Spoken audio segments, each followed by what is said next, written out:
días. Ánimo. Bueno, termina la semana. Vamos a iniciar hoy una gira. Vamos a Nayarit y a Sinaloa. Vamos a salir temprano, por eso no vamos a extendernos mucho este día, pero sí es importante que se conozca que ya inició la dispersión de recursos para pagar las pensiones a adultos mayores y a niñas y niños con discapacidad. Ya es el último pago del año, es el bimestre noviembre-diciembre, y Javier May, secretario de Bienestar, y Ariana Montiel, subsecretaria, van a informarles sobre estos dos programas que están ya por concluir. Esperemos que para finales del mes ya se hayan entregado todos los apoyos a adultos mayores y a niñas y niños con discapacidad. Estamos hablando de pensiones para 8 millones de adultos mayores y cerca de 1 millón de pensiones a niñas y a niños con discapacidad. Entonces, Javier May va a explicar y Ariana Montiel. Con su permiso, señor presidente, buenos días, compañera Ariana. Si nos apoyan con la primera lámina, por favor. Vamos a presentar los avances de cómo vamos en el programa de adulto mayor y personas, niñas y niños con discapacidad. Sí, la que sigue, por favor. Son 8.025.587 adultos mayores que reciben esta pensión, que es un derecho, y 996.986 niñas y niños con discapacidad. Así están distribuidos en los estados, ¿no? Y suman en total en el tema de adultos mayor 8.025.587 y 996.986 niñas y niños con discapacidad. La inversión en adulto mayor son 129.500 millones de pesos y 996.986 niñas y niños con discapacidad, 12.400 millones de pesos. Este es el total, ¿no? 9.022.573 derechohabientes. Continuamos. Esto es lo que así fue el operativo de este año. Por el tema de la pandemia, en enero y febrero se dio el primer pago de 2.620 pesos. Marzo y abril, ya en la pandemia, por indicaciones del presidente, se pagaron 2 bimestres, 5.240. Julio y agosto y septiembre y octubre igual fueron juntos, 2 bimestres de 5.240, y ya estamos ahorita en el último bimestre de 2.620. Esto es lo que recibe un derechohabiente, un adulto mayor al año, 15.720 pesos, y un niño o niña con discapacidad igual recibe esta misma cantidad. Si me permite, presidente, le dejo la palabra a la subsecretaria Ariana Montiel.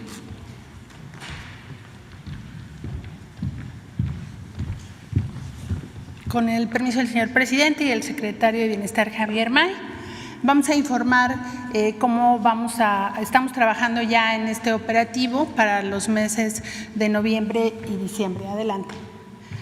El día 3 de noviembre se realizó el pago a través de dispersión bancaria, como el señor presidente lo ha instruido, directamente de la Tesorería de la Federación a la tarjeta del derechohabiente, y esa dispersión ya quedó concluida para quien tiene tarjeta bancaria.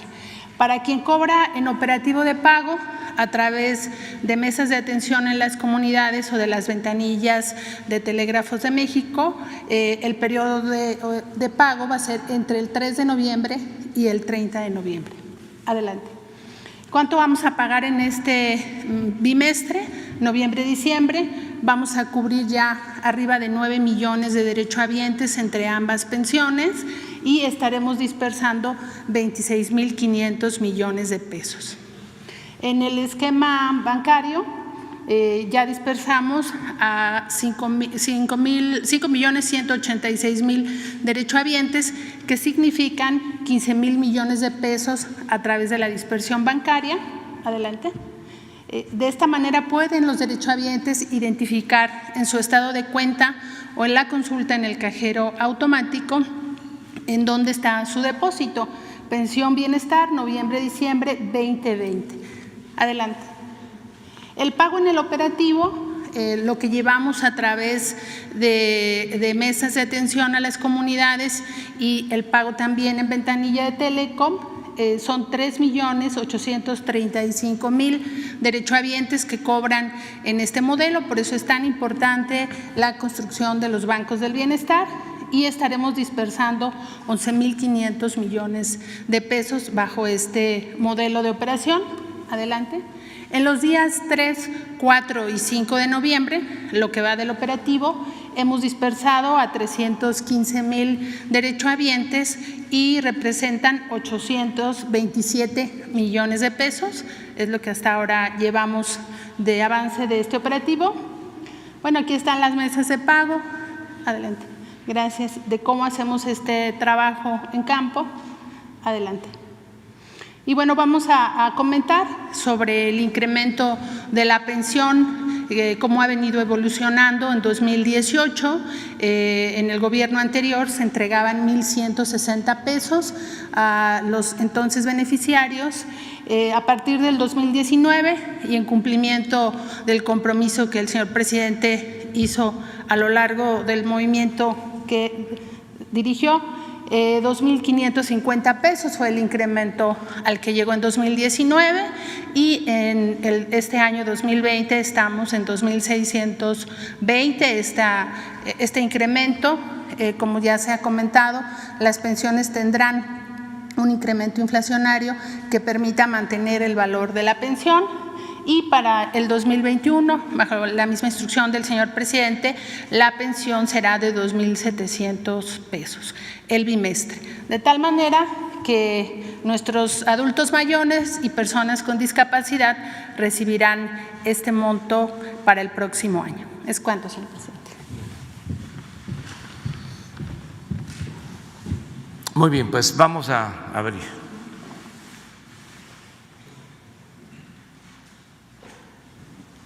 Tú después.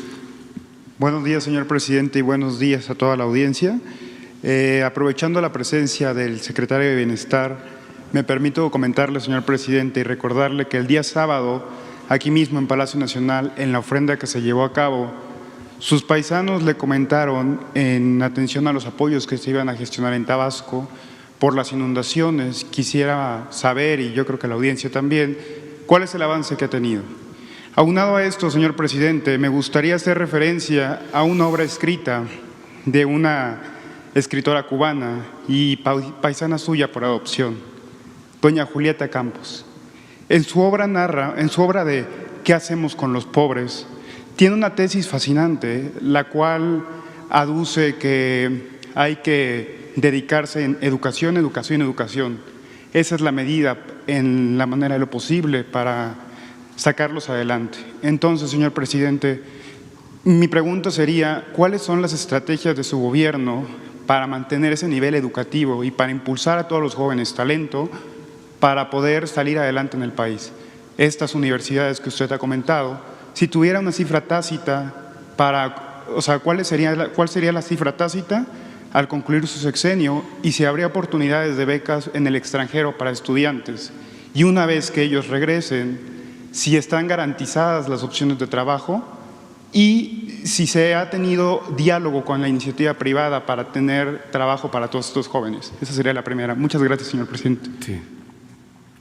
Bueno, miren, yo creo que Javier nos puede informar de los apoyos que se han entregado a damnificados en Tabasco, los que resultaron afectados por el primer huracán que inundó parte del estado. Ya se concluyó esa etapa. Tú puedes informar de cuántos apoyos se entregaron de manera directa y decirle a mis paisanos que estoy pendiente. Sigue lloviendo, está muy fuerte la inundación en varios municipios porque no ha dejado de llover. Ya está lloviendo también arriba de la presa de Peñitas y esto llevó a que en la madrugada se ampliara el desfogue de la presa, desde luego no como la vez anterior, pero sí están soltando más agua para que no se tenga riesgo en la presa. Vamos a seguir apoyando. Está el plan Marina, está el plan DN3, está Conagua, está la Comisión Federal de Electricidad, está desde luego la Coordinación de Protección Civil y hoy ya está rumbo al aeropuerto el almirante Ojeda, secretario de Marina, que va a hacerse cargo de todos los apoyos y de toda la acción de auxilio a la población.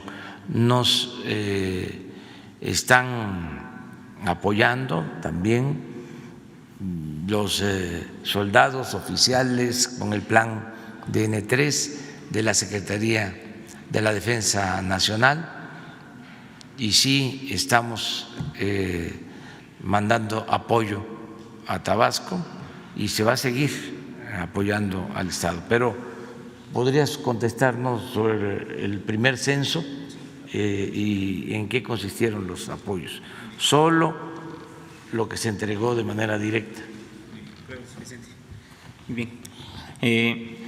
El día 8 de octubre, por indicaciones del presidente, nos pidió que nos trasladáramos a Tabasco para atender la emergencia.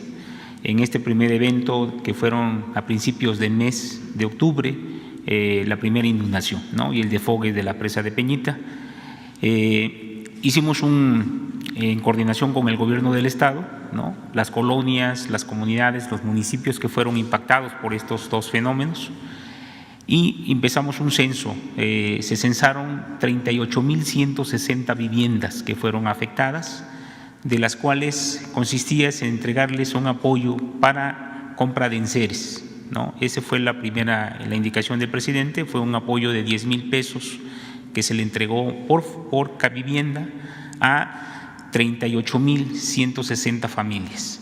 Entonces cerramos esa ahí, nos quedan por entregar de esa, ya no, como se vino el siguiente fenómeno, 400 órdenes de pago que están pendientes de concluir en esta primera etapa, ¿no? No sé si eso responde. Si hay algunas familias que aún no han recibido el apoyo, ¿cuál sería la ruta crítica que usted les recomendaría a todos los afectados? Ahorita ya esa etapa se cerró, ahorita estamos en otra etapa y se está trabajando en un proyecto integral, ¿no? Para atender la problemática que vive la planicie tabasqueña, ¿no? Porque pues es reiterativo lo que acontece, ¿no? Entonces hay, pues es más allá, es más complejo de lo que nosotros suponemos, porque se construyeron viviendas en zonas que no son aptas, ¿no? Entonces que están por debajo del nivel de los ríos, que son en arroyos que se rellenaron vasos reguladores para construir fraccionamientos y que no hay infraestructura. Entonces la infraestructura, todas las descargas de aguas residuales de manera sin tratar van a los ríos. O sea, ese es un problema también de contaminación muy fuerte para todos los mantos acuíferos en el estado. Y hay colonias irregulares en todos los sectores, en todas las zonas hay zonas, colonias que carecen pues de toda la infraestructura, drenaje, agua, pavimentación, energía eléctrica, de manera irregular que se fueron asentando. Y pues eso es lo que se está trabajando, se está haciendo una propuesta junto con el gobierno del estado, con los gobiernos municipales y desde luego con SEDATU, que ya está en la mesa también desarrollando esto.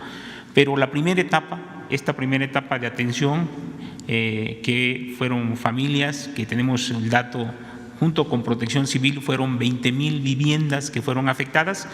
Nosotros fuimos un poco más allá, fueron 38,000 viviendas que se atendieron. ¿Es cuánto, presidente?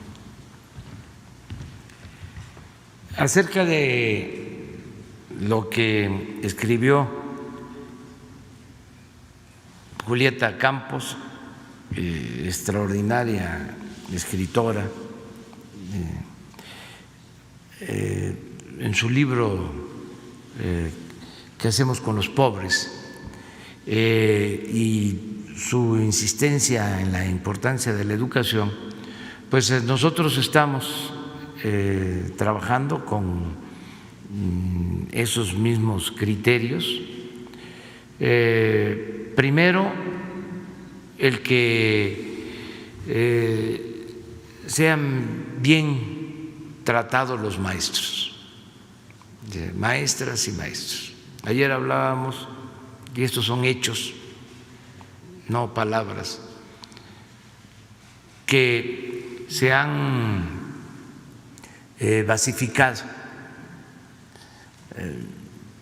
270,000 maestras y maestros en el tiempo que llevamos. Eso nunca se había hecho.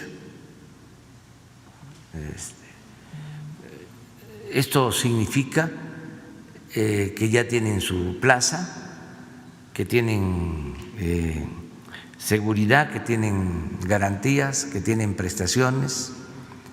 Entonces, lo primero es eso, buen trato a las maestras, a los maestros, regresar a la época en que se respetaba y se le daba su sitio a las maestras, a los maestros. En el periodo neoliberal se empeñaron las autoridades en menospreciar la labor magisterial, al grado de que hubo toda una campaña de desprestigio. O sea, se utilizó dinero del presupuesto para desprestigiar a los maestros con el propósito de imponer la mal llamada reforma educativa. Bueno, se encarceló a maestros, dirigentes magisteriales, con la acusación falsa de lavado de dinero. Se cometieron muchas injusticias. Entonces, lo primero es el respeto, la dignidad de nuestras maestras, de nuestros maestros.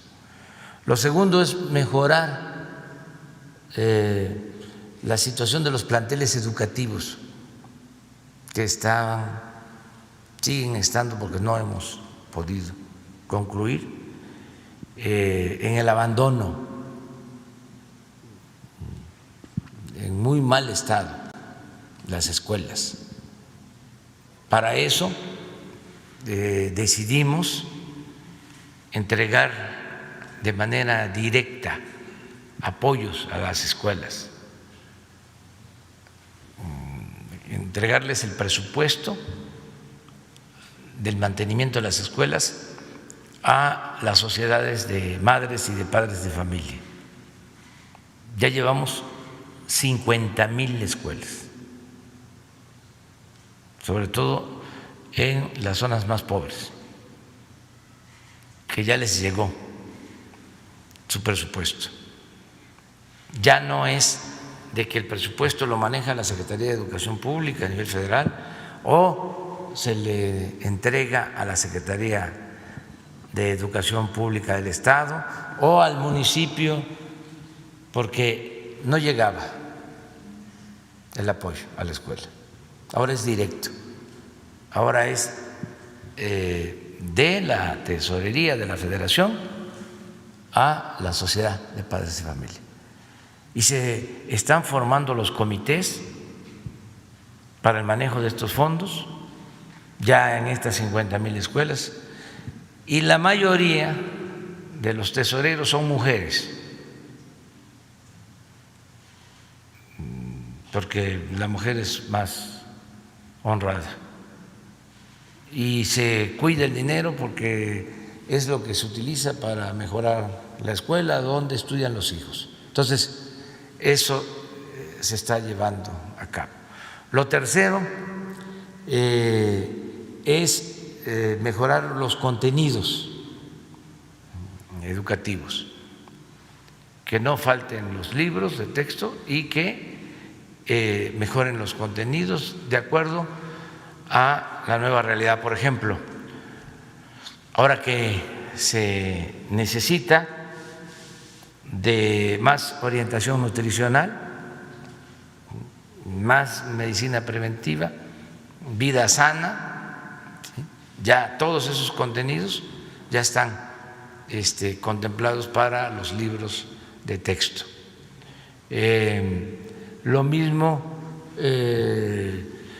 materias que habían desaparecido como el civismo, la ética, todo lo que hicieron a un lado durante el periodo neoliberal se está de nuevo incorporando a los libros de texto, lo que tiene que ver con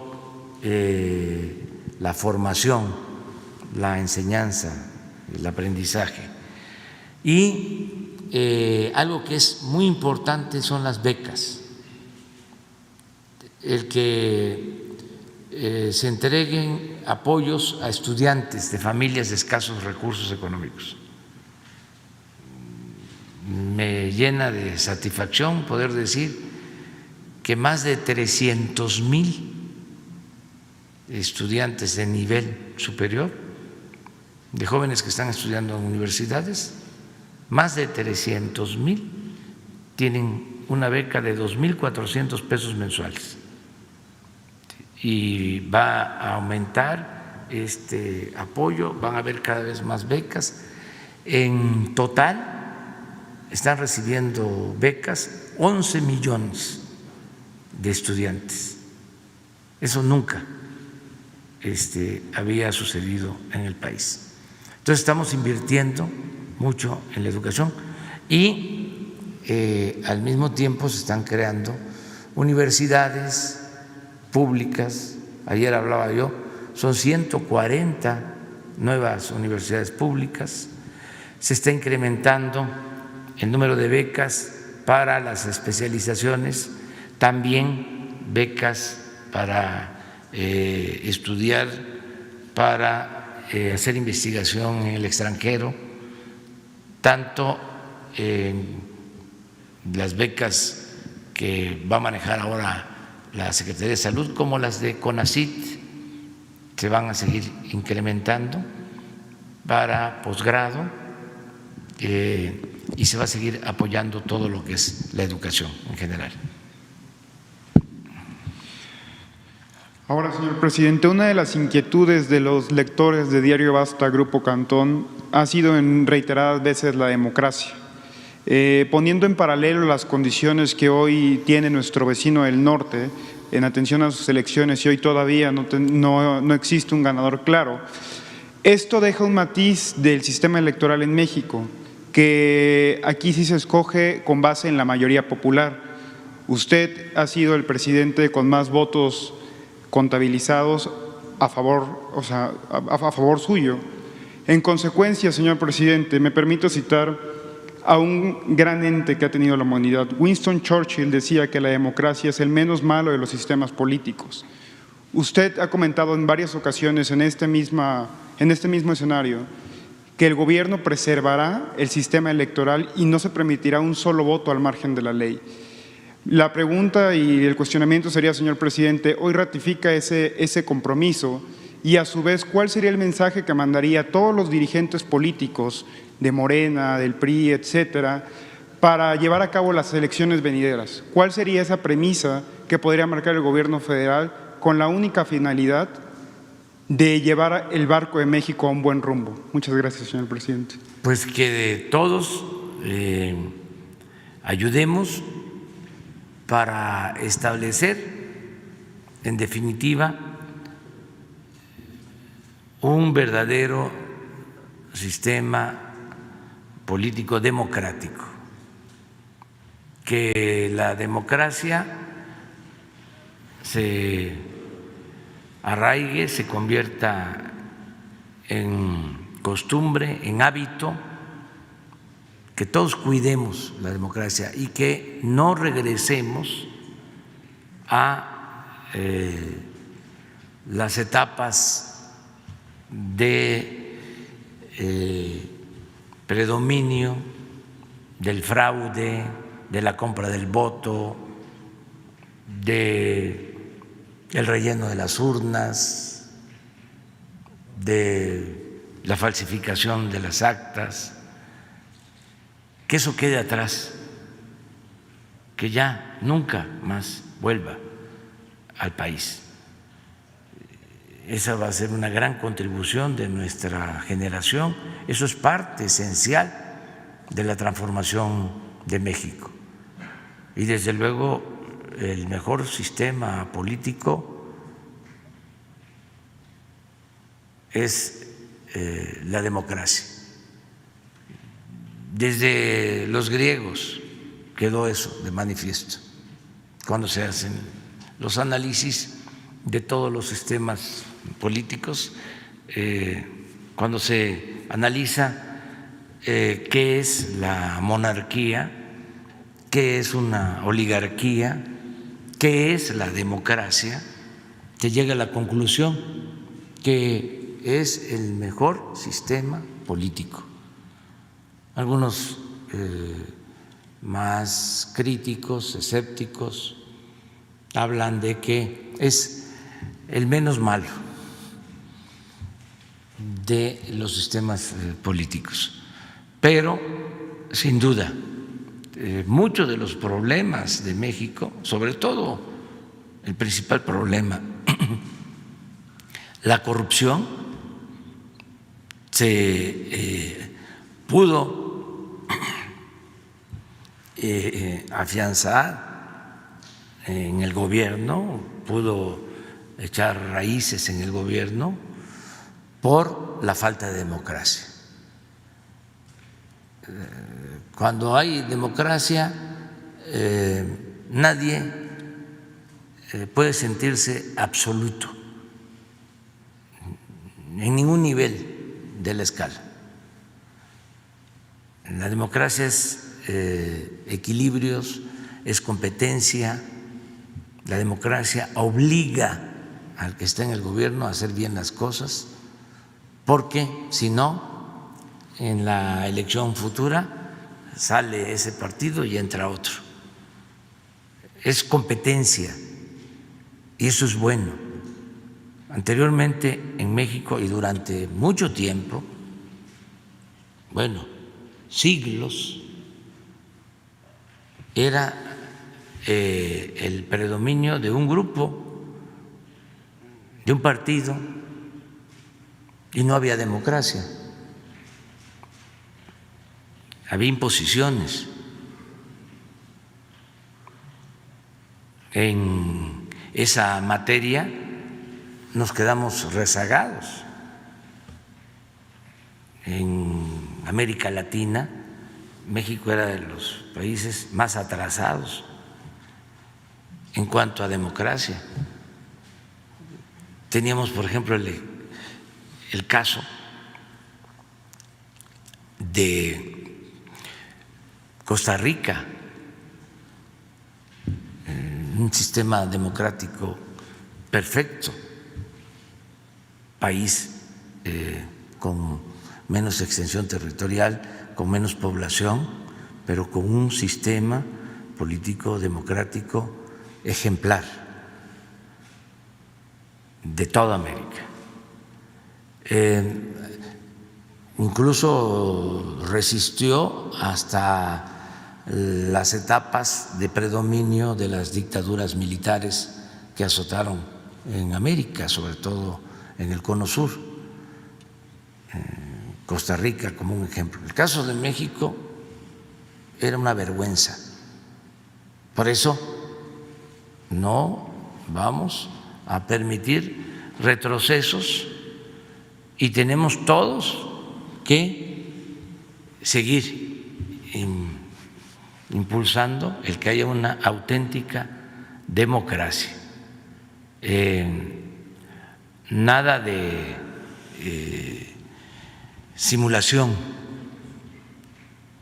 porque en el discurso político se hablaba de democracia, pero en los hechos no había democracia. ¿Cuántos fraudes en la historia? Elecciones sin fraude, muy pocas. La de Madero, después muchas imposiciones, en los últimos tiempos fraude en el 88, 94, 2000, 2006, 2012, y ya, ahí se acabó, y ya no tiene por qué. Por ejemplo, una de las traiciones a la democracia más lamentable es que después de muchos años de dominio de un solo partido, con el esfuerzo de muchos mexicanos, se consigue sacar, así se decía, de los pinos al PRI, porque se enarbolaba la bandera del cambio. Y llega Fox, y en el primer gobierno, al final, ya hay de nuevo un fraude. Tarda 6 años. El que llegó con la bandera del cambio democrático, ¿sí?, propicia el fraude. Y lo peor de todo es que lo dice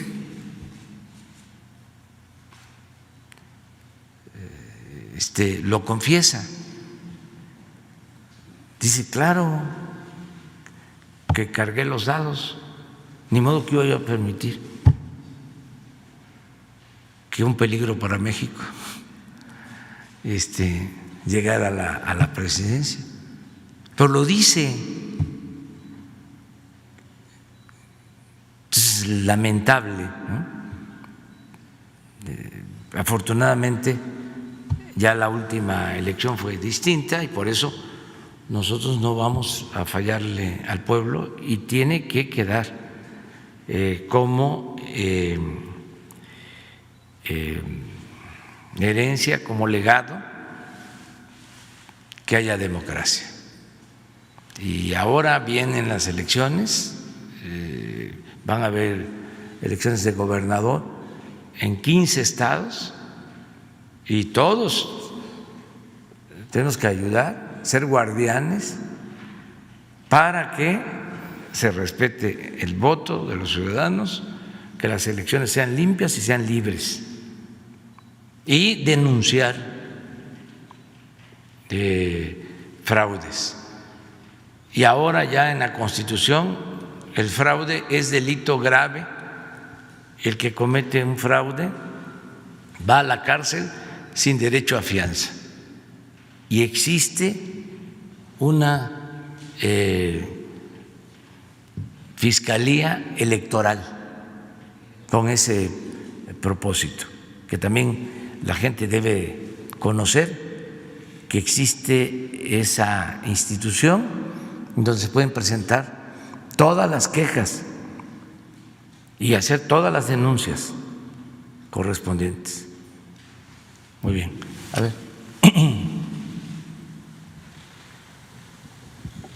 Buenos días, presidente. Nancy Flores, de la revista Contralínea. Presidente, la Corte Penal Internacional lleva 9 años analizando la posibilidad de enjuiciar al expresidente Felipe Calderón. Esto es por crímenes contra la humanidad y por crímenes de guerra sistemáticamente cometidos durante su sexenio. El Estado mexicano tiene la posibilidad ahora de solicitar a la Fiscalía de ese tribunal internacional que se lleve a cabo ese juicio por los cientos de miles de asesinatos, desapariciones forzadas, torturas, ejecuciones extrajudiciales, persecuciones, migraciones forzosas cometidas durante aquel sexenio negro de Felipe Calderón, entre otros delitos considerados de lesa humanidad, presidente. La pregunta es si usted estaría dispuesto a apoyar que el Estado mexicano promueva esa petición que con más de 20,000 firmas de varios mexicanos se hizo, entre ellos su consejero jurídico Julio Scherer y su secretaria de la Función Pública Irma Erendira Sandoval. Esta petición se presentó en 2011 ante la Corte Penal Internacional de La Haya. Presidente, ¿usted estaría dispuesto a esto? Sí, yo creo que esto lo tenemos que resolver entre todos. Por eso va a haber una consulta el año próximo. Se va a preguntar a todos los mexicanos si consideran que se deben de juzgar a los expresidentes. Ya está aprobada esa consulta y todos vamos a participar. Eso es lo que yo pienso. Desde luego existen denuncias, ¿sí?, pero sería muy importante que lo decidiéramos entre todos. Esperar a que esa consulta se lleve a cabo para que todas esas denuncias puedan ser atendidas, sigan su curso y se juzgue a los expresidentes si son responsables, si así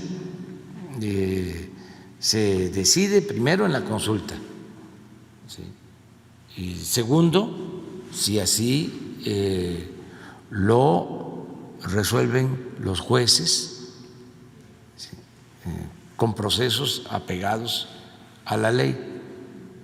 Yo creo que eso es lo mejor, en el que todos los mexicanos participemos sobre este caso. De ahí que yo solicité al Congreso y el Poder Judicial, la Suprema Corte aprobó la consulta,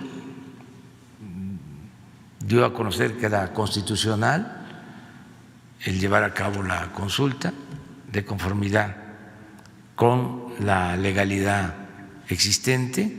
Entonces se va a llevar a cabo el año próximo, se le va a preguntar a todos si quieren o no que se juzgue a los expresidentes. La pregunta está un poco ambigua, confusa, pero al final va a ser sí o no. En esencia es, ¿quieres que se juzgue de conformidad con la ley, respetando los derechos humanos a los expresidentes, sí o no? Entonces, ya va a llegar el momento que muchos van a saber cómo votar, es decir, si es no o sí, qué significa el sí, qué significa el no. Y eso se va a ir aclarando, aunque la pregunta ahora sea, pues repito, no clara, ¿sí?, aunque sea bastante ambigua. Eso en su momento se va a aclarar. Lo importante es que los mexicanos vamos a ir a plantear si queremos o no queremos que se juzgue a los expresidentes. Gracias, presidente. En otro tema, preguntarle, usted ha dispuesto todo este plan de austeridad y que es muy comprensible para ayudar a las personas más pobres del país. Sin embargo, hay sectores como la diplomacia donde más de 150 embajadores y cónsules ganan mucho más que usted. Usted ya había dicho aquí en esta conferencia que ningún servidor público podría ganar más que usted y ellos ganan alrededor de 350,000, 330,000 pesos mensuales. Esto, presidente, contradice esa política de austeridad. ¿Esta situación se va a revisar en este gobierno? Sí, pero más adelante. O sea, inclusive no descarto el que vuelva a enviar una iniciativa de reforma a la Constitución, porque muchos servidores públicos, sobre todo del Poder Judicial, se ampararon, ¿sí?, se les concedió el amparo y están ganando más. Entonces, quiero que quede completamente claro que se respete la Constitución y que nadie pueda ganar más que el presidente de la República, que haya excepciones, pero muy bien definidas, y que no se preste a interpretaciones para que se concedan estos amparos, porque ahora el que acudió al amparo, le dieron el amparo, ¿sí?, gana más que el que no acudió al amparo y está llevando a cabo la misma función. Y es lo mismo en el caso de la diplomacia. Desde luego no vamos a por ahora a llevar a cabo ningún ajuste, pero más adelante, porque tiene que haber austeridad republicana. No puede haber gobierno rico con pueblo pobre, y el servidor público tiene que aprender a vivir en la justa medianía, como lo planteaba el presidente Juárez. Y en efecto, hay todavía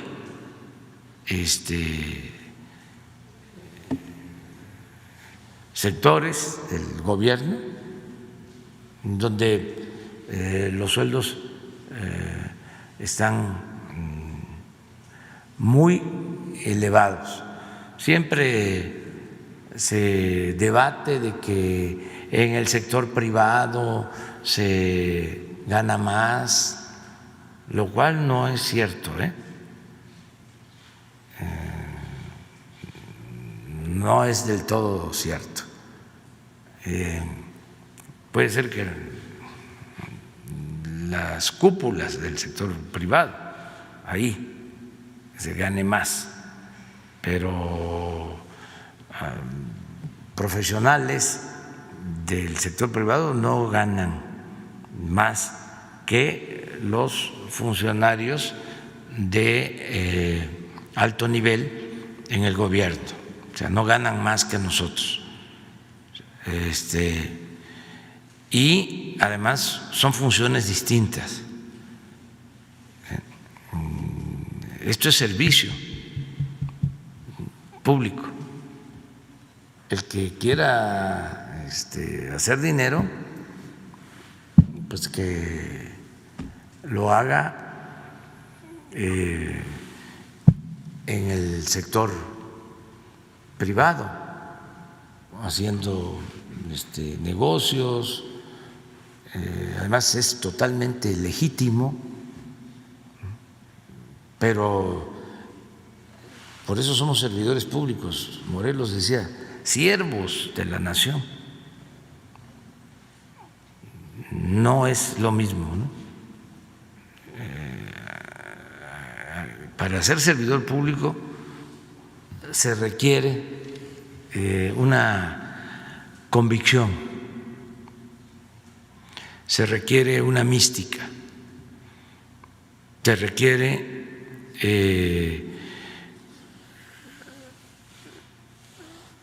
aportar a los demás, servir.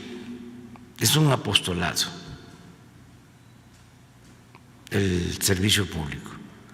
Entonces, claro, se compensa, puede ser que no se gane tanto, pero el servicio público produce una satisfacción, el ayudar a los demás, que no se compara con nada, porque el ayudar a los demás, el amor al prójimo, pues es la esencia del humanismo, es la realización plena del ser humano, es lo que le da sentido a la vida. Solo lo barato se compra con el dinero. O sea, lo material no es lo fundamental.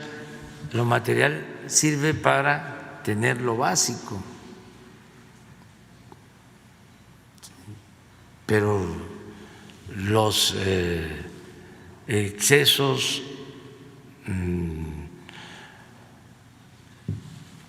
lo superfluo, eso no es importante. Claro, somos libres, ¿no? Pero cada quien tiene su manera de pensar. Hay quienes piensan que tener un palacio, una residencia particular, una casa de gran lujo, pues es lo que le da sentido, pues, a su existencia. Tener yates o tener Ferraris, o ayer hablábamos de eso, ¿no? ¿Sí? Pues sí, pero hay quienes no consideran eso importante, tienen otros valores, ¿no? Siempre he dicho también que no todo el que tiene es malvado. Hay gente que tiene sus recursos, que tiene su fortuna, que la ha hecho a base de esfuerzo, de trabajo, de conformidad con la ley, merece respeto. Nosotros estamos en contra de la riqueza malavida. Además, por lo general,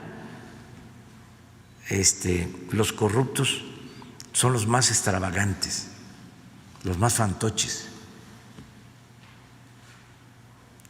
Como no les costó obtener el dinero, lo derrochan. Entonces,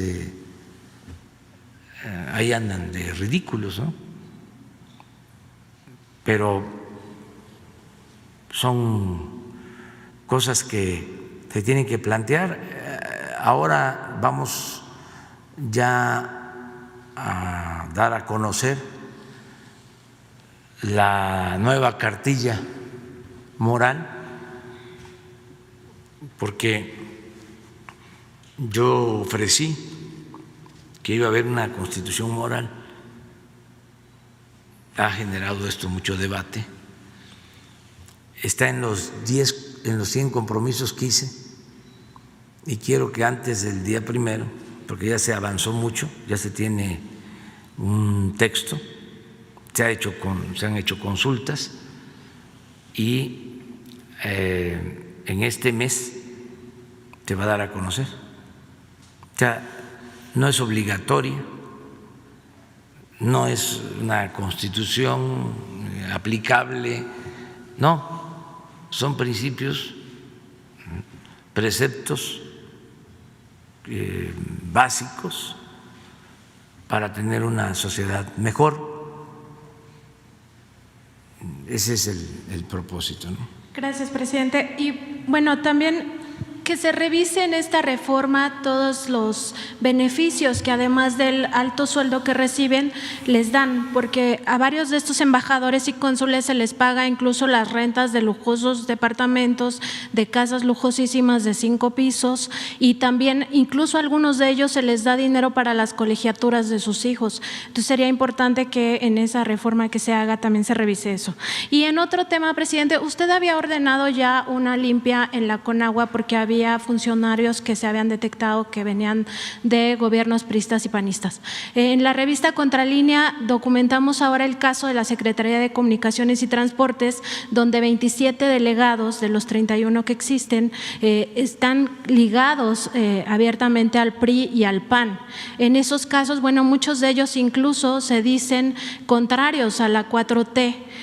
Algunos de ellos también han sido investigados por presuntos actos de corrupción, presidente. Entonces, preguntarle si en este caso también se podría ordenar o usted estaría en la tesitura de ordenar que se revisen estos cargos y se actúe en consecuencia como se actuó en la Conagua. Sí, se está haciendo una revisión. O sea, es un proceso. Se sigue revisando. Siguen habiendo cambios, acaban de darse cambios en la COFEPRIS, que también de personas que venían de tiempo atrás, los cambios que se hicieron en Conagua,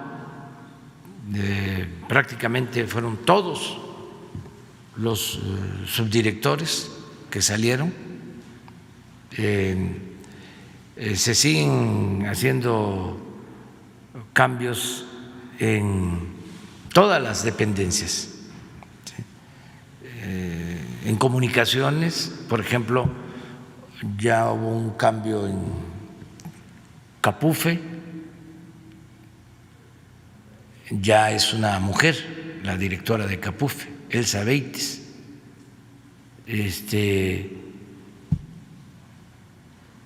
Y así en otras direcciones, en la Secretaría de Comunicaciones, y también ya he escuchado quejas de los representantes de comunicaciones en los estados. No puedo generalizar, se tiene que ver caso por caso, pero sí se está llevando a cabo una renovación que es necesaria, que es importante en el gobierno. Y luego tú. Buenos días, señor presidente. Alberto Marroquín Espinosa, de Querétaro. JF informa desde Cancún, frecuencia CAT, y desde mi portal informativo y canal de YouTube, esahoraam.com. Presidente, ahorita tocando el tema de los programas federales, en el caso de los apoyos de los adultos mayores, ya le había comentado el tema del agua en Querétaro, de esa doble tributación, que hay un macromedidor y un medidor. Entonces, parece que se han desquitado con la gente de colonias populares en Querétaro, en este caso. Casi como que usted ya les quitó los programas, los fideicomisos, muchas cosas, entonces se están desquitando ahora con la gente, cobrando de más el agua. Entonces, por eso vuelvo a reiterar este tema del agua, porque yo creo que es importante. En Querétaro, por ejemplo, en el Marqués, que ya le había hablado del municipio del Marqués, hay una colonia que se llama La Pradera, que es una zona muy popular. Y parece que con ellos también se están desquitando de esta forma con el agua, ¿no? Entonces, y tengo todos los casos, incluso se le ha pedido a la Conagua que les conteste cuál el volumen asignado de agua que le toca a La Pradera, porque es una empresa privada la que lo está dando. También la Conagua, se presentó una queja a la Conagua desde 2019 y no ha logrado identificar la Conagua la procedencia del agua y tampoco ha intervenido. Y se me hace algo como que pues muy raro, cómo no vas a ver de dónde viene el agua hacia una colonia, ¿no? O sea, y hay otras colonias que ocurre lo mismo, ¿no? Pero aquí lo grave es que ahora que yo me entrevisté con algunas personas que vieron la vez pasada la mañanera, se acercaron conmigo y son muchos adultos mayores también. Entonces, ahora lejos de que un gran beneficio, que es obviamente un programa federal, parece que ahora lo tienen que destinar a pagar su agua, que es muy cara, y Querétaro creo que está en segundo lugar nacional de cobro del agua. Entonces, por eso se me hizo importante volver a reiterar este caso y ojalá que la directora de Conagua nos pudiera explicar, así como explicó el caso de Chihuahua, la directora de Conagua, nos explicara realmente cómo está la situación real del agua en el país. Yo sé que usted ha abogado mucho por este tema, en Querétaro también, incluso hasta el actual senador Gilberto Herrera está abogando mucho por el tema del agua. Entonces, yo creo que sería una de las peticiones ¿por qué no hacemos el compromiso de que vaya Ricardo Sheffield, procurador del consumidor? Okay. Sí, va a ir allá, nada más se ponen de acuerdo. Sí. Y él va personalmente a hacer una inspección y a ver cómo está lo del cobro del agua. Perfecto.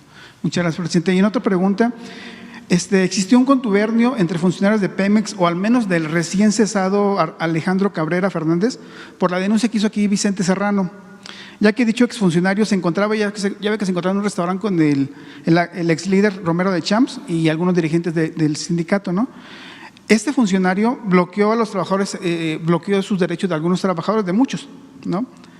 En vías de las siguientes elecciones que están próximas ahí en el sindicato de Pemex, y vimos cómo acordaba a veces estos personajes que ya se dio de baja este funcionario, pero le voy a citar como ejemplo dos casos, ¿no? de Pemex: Octavio Betancourt, quien fue jubilado forzosamente, y Sergio Carlos Morales Quintana, quien también sufrió este despido injustificado por no estar de acuerdo con los ideales del ex líder. Y obviamente pues esto fue por conducto de ese señor Alejandro Cabrera, ya hoy cesado, ¿no? El señor presidente, aquí nos podría informar el director de Pemex, Octavio Oropesa, si con el cese del funcionario, las medidas que se tomarán para hacer justicia, se van a tomar medidas para hacer justicia laboral hacia todos estos trabajadores que han sido víctimas de esta corrupción. A ver si nos pudiera explicar el director de Pemex al respecto. Le vamos a pedir un día que esté aquí, que además nos informe de cómo va Pemex. Ya tiene tiempo que no viene. Que vengan los tres, porque es importante. La secretaria de Energía, Rocío Nale, Manuel Bartlett de la Comisión Federal de Electricidad y Octavio Romero de Pemex, y que informe sobre estas empresas públicas en general. Ya en última pregunta, en Cancún nos han cuestionado que la presencia militar en los puertos no afectará la percepción del turismo, ya que incluso una senadora de Quintana Roo expresó la semana pasada que la militarización de eso es como una estocada al sector turístico. ¿Habrá eso o No, cómo lo considera usted, presidente? No. Es libre la senadora, ¿no?, de manifestarse, pero sí es un exceso eso. Al contrario, sí, esto es seguridad, es protección para mexicanos y para turistas extranjeros. Se garantiza que haya más seguridad en todos los puertos, sin duda. Y no es el propósito, ¿no?, militarizar. Estamos garantizando la paz, la tranquilidad, la seguridad, ¿sí?, respetando los derechos humanos, y la Marina está actuando con rectitud y se están cumpliendo todos los protocolos de protección a los derechos humanos. Entonces, es para bien, no para mal. Lo hicimos para que precisamente haya más seguridad en los puertos y la gente pueda disfrutar más de los centros turísticos donde hay puertos. Claro. Okay. Muchas gracias, señor Sí. presidente. Yo me tengo que ir porque si no ya no llego. Voy a… Por favor, sí, por favor. ¿Hace un mes? No. Yo no me voy a quejar de que no me le den un mes. Yo ya me voy a Hermosillo y tengo un par de cosas que preguntarle. Señor presidente, una buena semana en lo económico. Se van acumulando los buenos datos. Al día de hoy tenemos 35 centavos de devaluación de nuestra moneda respecto al 1 de diciembre de 2018. Parece un gran logro al respecto de la fortaleza que tiene nuestra economía. Perdón, omití presentarme. Demián Duarte, Canal Sonora Power, Pasión por los Negocios, Política y Rock and Roll Radio, Lobos FM de Hermosillo. Este asunto, ha marcado mucho la fortaleza que tiene nuestra economía en particular, y esto se acumula la aprobación anoche ya de lo que tiene que ver con la miscelánea fiscal, la ley de ingresos, lo que garantiza ingresos para el próximo año de 6.295.000 millones de pesos, lo cual evidentemente es un factor de certidumbre. Señor presidente, la pregunta en específico sobre el particular es, ¿qué clase de expectativa nos plantea esto como país ante, usted lo mencionaba ayer, estamos saliendo adelante, la cuarta transformación va a pesar de la pandemia, a pesar de las resistencias, a pesar de la crisis económica autoinducida. Se ha visto en los criterios generales de política económica para el año que viene que el piso de crecimiento sería del 4%. Saber sus expectativas, ya que tenemos todo esto, al parecer ya configurado, ¿no? Sí, vamos muy bien, nos estamos recuperando en lo económico, se está cumpliendo el pronóstico, sigue llegando la inversión extranjera. Hoy viene un informe del INEGI de aumento en la inversión extranjera, es al mes de agosto su reporte, y hay un aumento del 5% con relación a julio, y ha venido aumentando. Vamos saliendo de el hoyo en el que caímos, sobre todo abril, mayo, junio, fueron meses muy difíciles.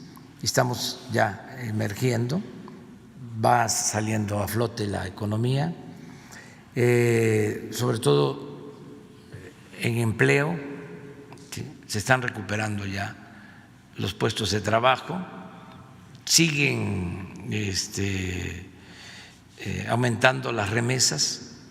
Eso es un gran apoyo, es una bendición, y eso nos sacó también a flote. Ese fue un factor importantísimo. Otro factor muy importante es que no se nos cayó el sector primario, el sector agropecuario, pesquero. Se incrementó en la pandemia. Tenemos más crecimiento del sector primario que el año pasado. Es un fenómeno. Esto es muy importante porque se trata de alimentos, es producción de alimentos. No se padeció de escasez de alimentos, no estamos padeciendo de carestía, de inflación, está en lo establecido por el Banco de México, y hay mucho entusiasmo de inversionistas sobre la situación de México. Acaba de haber un encuentro, una entrevista, no sé si hoy sale una nota en La Jornada de Ana Botín, que es la presidenta del Consejo de Santander, y también Larry Fink vuelve a decir que México es, no sé si de los países o el país más importante para la inversión, de mayor importancia para la inversión extranjera.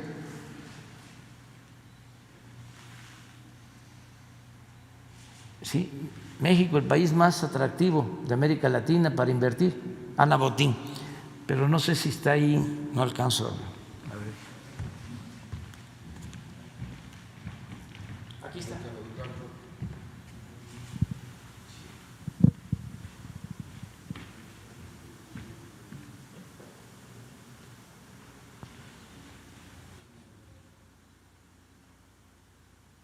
BlackRock, que este es el fondo de inversiones más grandes del mundo, es el que dirige Larry Fink.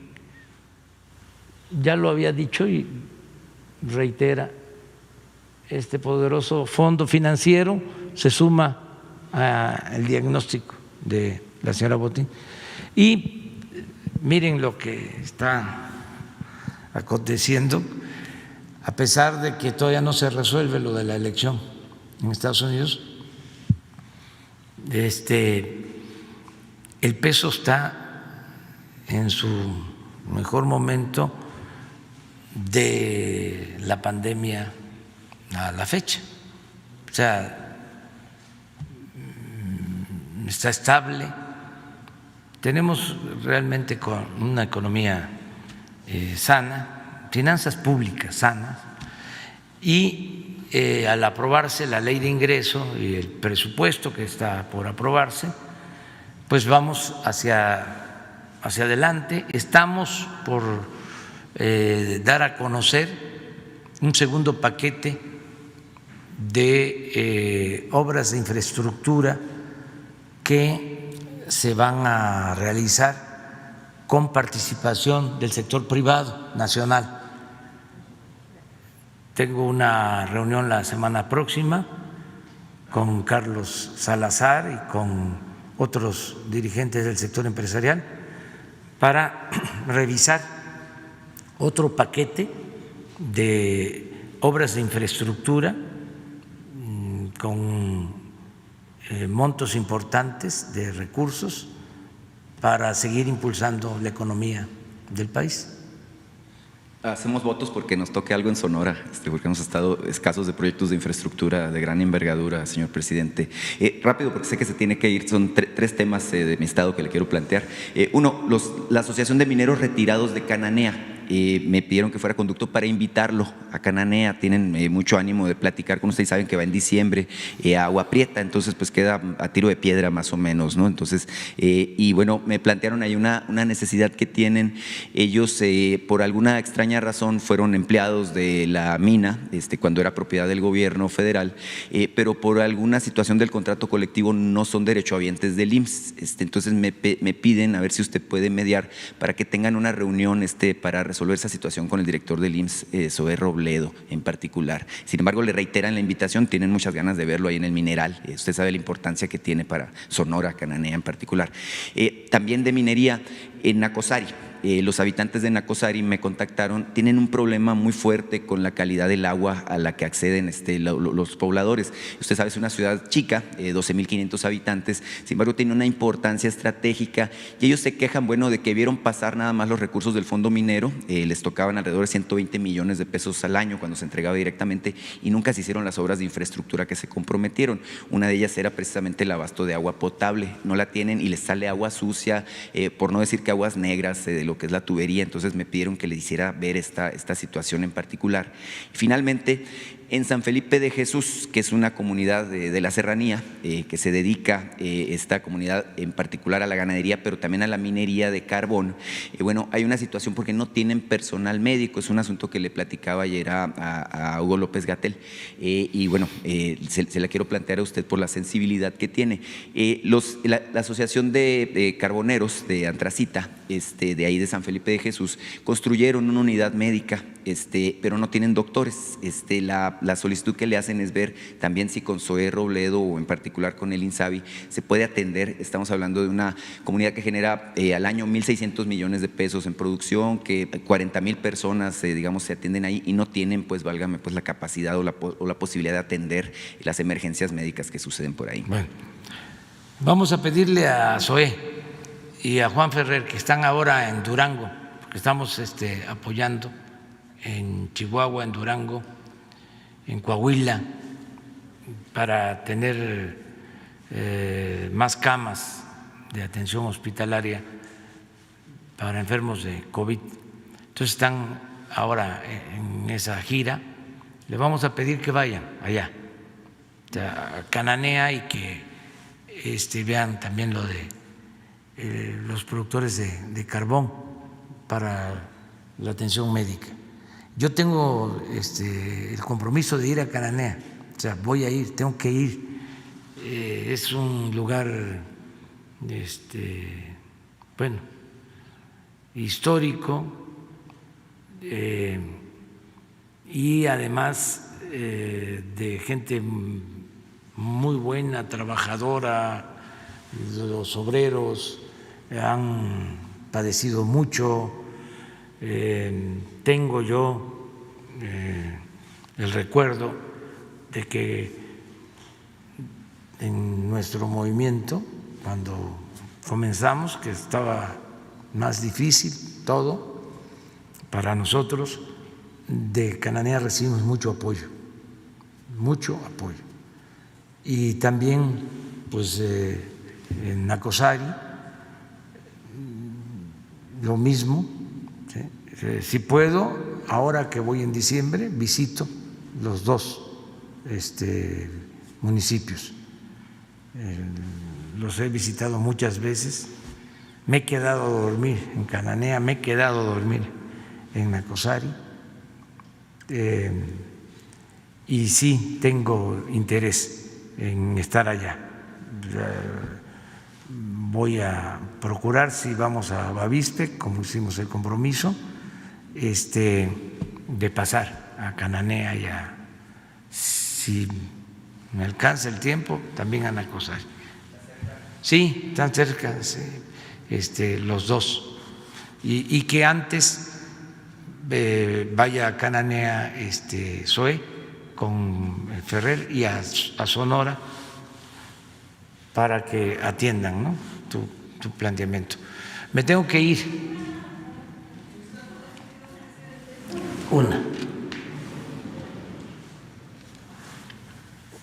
Gracias, presidente. Nada más, solo que nos aclarara con el decreto que se dio a conocer con respecto a los aguinaldos, se habla de que hubo un recorte para ciertos sectores dentro de la estructura. Nada más, si nos puede aclarar si esto es cierto, a qué se debe. Muchas gracias. Sí, es importante, qué bien que me preguntas. La mayoría de los trabajadores al servicio del Estado, la inmensa mayoría tiene su aguinaldo completo. O sea, no podríamos quitarle sus aguinaldos. Por la pandemia, los altos funcionarios decidimos que voluntariamente íbamos a aportar para dejar nuestros aguinaldos. Entonces, ahora que se están por adelantar los aguinaldos para el Buen Fin, se tuvo que hacer un decreto, todo esto para cumplir con los procedimientos legales, y ya se estableció para los altos funcionarios una disminución en el caso del aguinaldo. Es voluntario. O sea, el caso del decreto no lo tenemos, el decreto, pero es realmente para los de mero arriba. Sí, y es un asunto de formalidad, de legalidad, o sea, que queremos cumplir, pero en los trabajadores, todos, su aguinaldo completo. El funcionario dice que no. No, está en… Claro, es voluntario. Pero se decidió, a ver si nos da una fórmula que…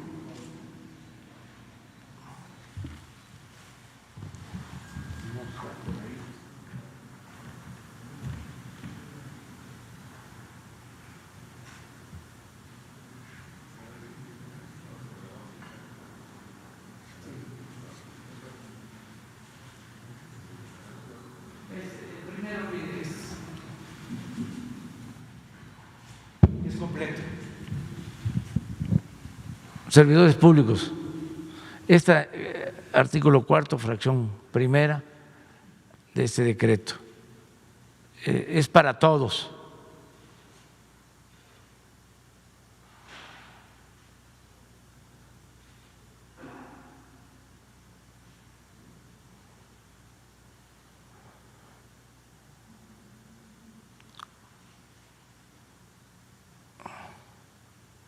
Sí, pero no viene lo de la…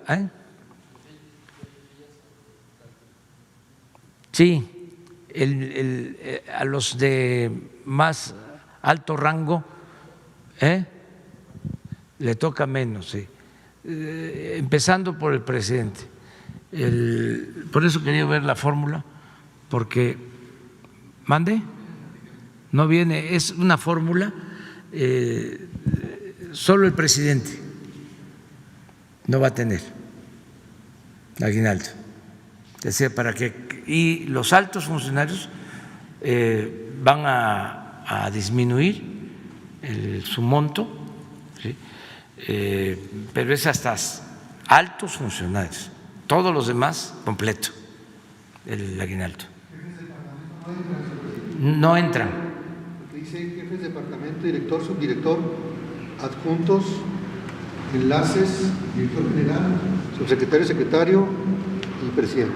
Sí, de ahí para arriba, pero va bajando, o sea, el presidente 0, luego 20 días para, creo, los secretarios. Mañana hoy mismo la fórmula, pero son muy poquitos realmente los que no van a, todos van a recibir, todos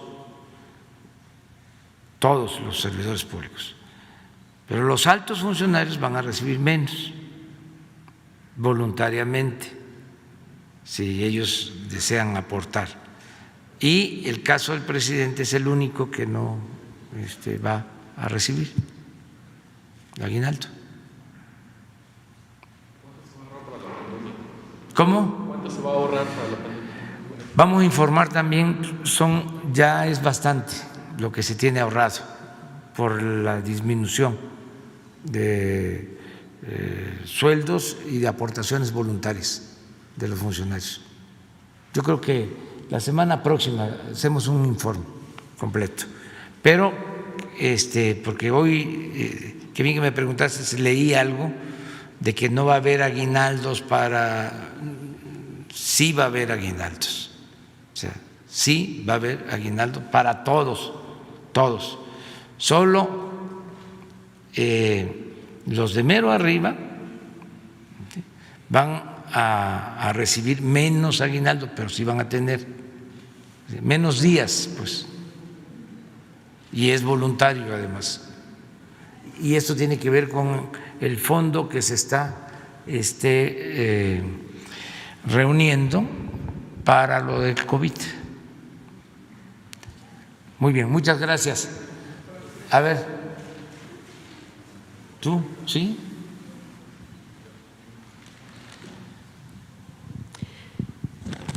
Buenos días, presidente. Gracias por darme la palabra. Mi nombre es Eliane Valadez. Vengo de Orlando, Florida, en Estados Unidos. Represento un medio independiente de YouTube, el ITV Oficial. Allá donde están los héroes vivientes, como usted los ha nombrado, los cuales le mandan un gran saludo. Ellos viven y trabajan y envían sus remesas para sus familias. Presidente, la cuarta transformación está llegando a los consulados en Estados Unidos como un elefante reumático, pero está llegando. Quiero agradecer a las relaciones exteriores que en Orlando, Florida, realizan este 7 de noviembre la jornada solo para mujeres que están siendo atendidas con citas para trámite de sus documentos en cuanto a su salud y a finanzas. También estamos teniendo en los consulados del 4 al 18 de noviembre lo que es la Semana Nacional de Educación Financiera, lo cual es muy importante para los héroes vivientes. Más sin embargo,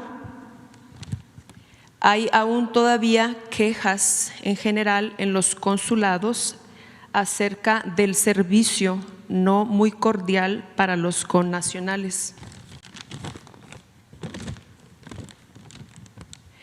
Estando ya en pleno siglo XXI, presidente, y con la tecnología, a los connacionales cuando van al consulado es muy importante tener la oportunidad de poder pagar con sus tarjetas de débito o con sus tarjetas de banco, ya que solamente se pide efectivo en la mayoría de los casos y a veces van nuestros ancianos mayores y personas con discapacidad. Nos gustaría saber si se puede implementar alguna forma que sea más fácil de pago a través de una tarjeta de débito de crédito, para que cuando lleguen a la embajada no tengan ese problema de poder hacer sus pagos fáciles.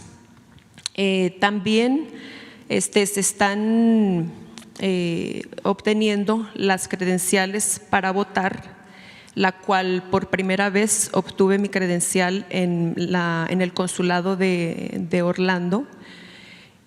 Sin embargo, el proceso suele ser largo y un poquito tedioso. Quisiéramos saber también si hay posibilidad de que se agilice el que obtengamos nuestras credenciales para votar, ya que los héroes vivientes en Estados Unidos se están interesando mucho por la política acá en México y quieren participar. ¿Qué podría decirnos al respecto, presidente? Y muchas gracias por darme la palabra. Sí, que eres bienvenida y felicidades por lo que están haciendo en Orlando con nuestros paisanos, y te propongo que platiquen ahora con Jesús Ramírez para que tus aportaciones, tu solicitud de más apoyo, de mejor atención en los consulados, las tome en consideración la Secretaría de Relaciones Exteriores, que el encargado de atender los consulados pueda platicar. ¿Cuándo te regresas? Todavía no tengo boleto de regreso. Ah, bueno, entonces hay tiempo. Si no se puede hoy, sí puedo. ¿sí? Sí. Entonces se ponen de acuerdo para que le expreses, ¿no?, todos estos testimonios y toda tu experiencia y todo lo que están haciendo. Sí. Y muchas gracias y un saludo a todos los paisanos. Muchísimas gracias, presidente. Sí, no, para que no haya malas interpretaciones, no podemos pronunciarnos, no debemos hablar acerca de las elecciones en Estados Unidos, porque todavía no es un proceso concluido y tenemos que actuar con mucha prudencia. Entonces, para que también se entienda el por qué no tocamos ese tema hasta que las autoridades de Estados Unidos resuelvan, se decida. Hasta entonces vamos a pronunciarnos. Bueno, muchas gracias.